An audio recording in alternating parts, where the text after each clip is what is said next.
The Greenland ice sheet, the second largest on Earth, is typically melting due to global warming. Atmospheric rivers, air currents that carry moisture and heat, are intensifying, but their impact on Greenland's ice is more complex than previously thought.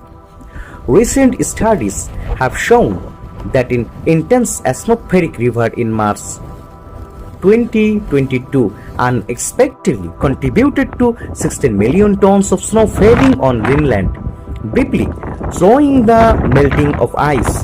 The research published in Geophysical Research Letters challenge assumption about the impact of rivers on the atmosphere.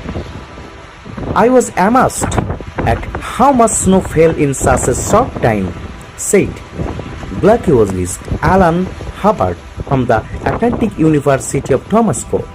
This is a staggering contribution to the annual mass of Greenland ice. Scientists Hannah Bailey and Hubbard analyzed a 15-meter core of fine compacted snow that turns into ice from Greenland. By comparing this with meteorological records, they identified the snowfall in 2022 that compensated for 8% of the annual losses of ice sheet over 3 days. Fresh snow also increased albedo, delaying seasonal melting by nearly 2 weeks despite high spring temperatures. Atmospheric rivers won't not save the Greenland ice sheet, Howard said, but under the right condition, atmospheric rivers might not be such bad news.